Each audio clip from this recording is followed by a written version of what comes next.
Hello বন্ধুরা, হাতে সময় কম থাকলে আর কলার মোচা দিয়ে দারুণ কোনো রেসিপি খেতে চাইলে তোমরা কিন্তু একবার হলো এই রেসিপিটি বাড়িতে বানিয়ে দেখতে পারো। তো বন্ধুরা, তোমরা সবাই কেমন আছো? আশা করি ভালো আছো, আর আমিও অনেক ভালো আছি। আর তোমরা দেখছো সম্পর্ক ছোট রান্নাঘর। তো চলো দেরি না করে রেসিপিটা শুরু করা যাক, আশা করি তোমাদের অনেক ভালো লাগবে। তো বন্ধুরা, রেসিপিটি বানানোর জন্য দেখো এখানে আমি কতগুলো কলার মোচা নিয়ে নিয়েছি। আর মোচাগুলো কিন্তু ভালো করে পরিষ্কার করে নিয়েছি। এখন এটাকে ভালো করে সেদ্ধ করে নিব। তার জন্য দেখো এখানে একটা ফ্রাই প্যান নিয়েছি, আর এর মধ্যে দিচ্ছি আমি জল। জলের পরিমাণটা অবশ্যই তোমরা বুঝে দিবে। তারপর দেবো এখানে আমি সামান্য পরিমাণে হলুদ গুঁড়ো।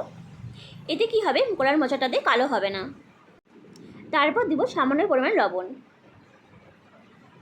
দেওয়ার পর এখানে আমি মোচাগুলোকে দিয়ে দিব। সমস্ত মোচা দেওয়ার পর হালকা একটু নেড়ে ছেড়ে দিব। দেওয়ার পর এটা আমি সেদ্ধ হতে দেবো কম করে 10 মিনিটের জন্য।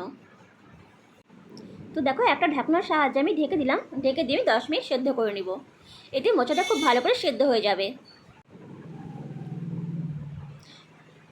তো ফিরে আসলাম 10 মিনিট পর। আর এখন দেখো মোচাটা কিন্তু পুরোপুরি সেদ্ধ হয়ে গেছে, দেখতেই পারছো। এখন আমি মোচাগুলোকে নামিয়ে নিব। আর বন্ধুরা, তোমাদের যদি আমার রেসিপিগুলো ভালো লেগে থাকে তো প্লিজ একটা লাইক, কমেন্ট, শেয়ার আর সাবস্ক্রাইব করে তোমরা আমার পাশে থেকে যেও। আর পাশে থাকা বেল বাটনটা প্রেস করে দিও। তো দেখো সমস্ত কলার মোচা আমি এখানে নামিয়ে নিয়েছি। এখন নিয়েছি একটা মিক্সচার মেশিন। আর এর মধ্যে আমি প্রথমে মোচাগুলোকে দিয়ে দিব। দিয়ে কিন্তু আমি হালকা একটু পেস্ট করব, পুরোটা পেস্ট করব না।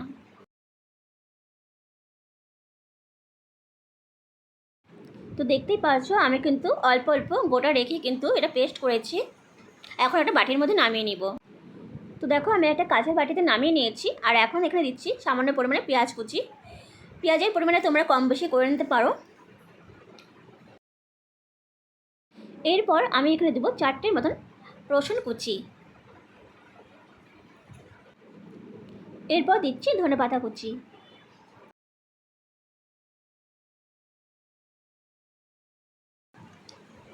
এরপর দেবো কাঁচা লঙ্কা কুচি। আমি এখানে 2টোর মতো কাঁচা লঙ্কা দিয়েছি। তোমরা কে কেমন ঝাল খাবে সেই অনুযায়ী এখানে কাঁচা লঙ্কাটা দিবে। এরপর দিচ্ছি সামান্য পরিমাণে হলুদ গুঁড়ো।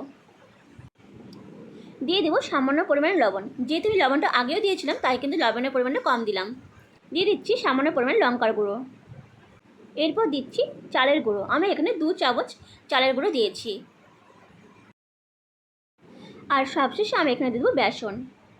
আমি এখানে 4 চামচের মতন বেসন দিয়েছি। আর বন্ধুরা, আমি কিন্তু এটাতে একদমই জল ইউজ করব না। জল ছাড়াই কিন্তু আমি খুব ভালো করে এটাকে মেখে নিব। তো দেখো সমস্ত কিছু দেওয়া হয়ে গেছে। এখন আমি খুব ভালো করে এটাকে মেখে নিব। কলার মোচা দিয়ে তোমরা অনেকেই অনেক ধরনের রেসিপি খেয়েছো। একবার এইভাবে এই রেসিপিটি বাড়িতে মানে দেখতে পারো। আশা করি তোমাদেরও অনেক ভালো লাগবে। তো দেখো সমস্ত কিছু কিন্তু আমি খুব ভালো করে মেখে নিয়েছি। এখন আমি কোপ্তাগুলো বানিয়ে নিব। তো দেখো সমস্ত কোপ্তাগুলো কিন্তু আমি খুব ভালো করে বানিয়ে নিয়েছি এইভাবে। আর এইভাবে বানালে কিন্তু একটা সুবিধা হয়, ভাজার সময় কিন্তু কোনো রকম অসুবিধা হয় না।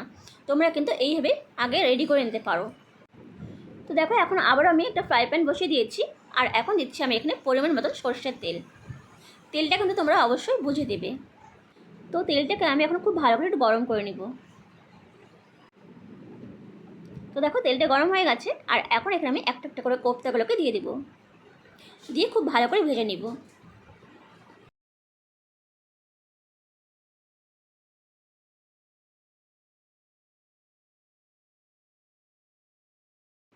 তো দেখো সমস্ত কোপ্তা এখানে দেওয়া হয়ে গেছে। এখন এক পাশটা দেখো হালকা লাল হতেই আমি কিন্তু উল্টে দিয়ে উল্টো পাশটা খুব ভালো করে ভেজে নিতে হবে।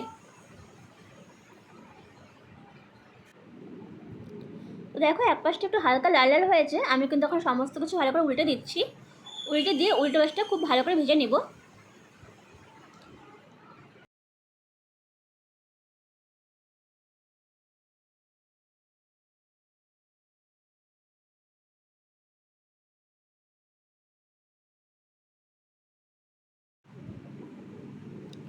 তো দেখো যখন এই কোপ্তাগুলো এইভাবে লাল লাল হয়ে আসবে তখন ভাবে ভাজা হয়ে গেছে। আর বেশি ভাজবো না, তাহলে কিন্তু পুড়ে যাবে।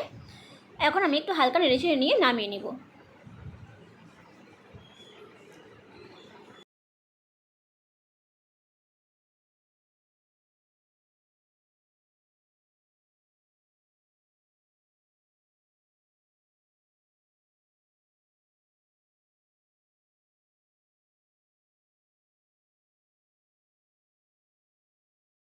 তো বন্ধুরা রেডি হয়ে গেছে কলার মোচা দিয়ে কোপ্তা রেসিপি।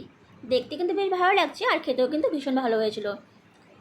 তোমরা অনেকেই হয়তো খেয়েছো, যারা খাওনি তারা অবশ্যই একবার এইভাবে ট্রাই করতে পারো, আশা করি তোমাদেরও অনেক ভালো লাগবে। তো বন্ধুরা রেসিপিটা কেমন লাগলো অবশ্যই জানাবে, আর যদি ভালো লেগে থাকে তো প্লিজ একটা লাইক, কমেন্ট, শেয়ার আর সাবস্ক্রাইব করে তোমরা আমার পাশে থেকে যেও, আর পাশে থেকে বেল বাটনটা প্রেস করে দিও।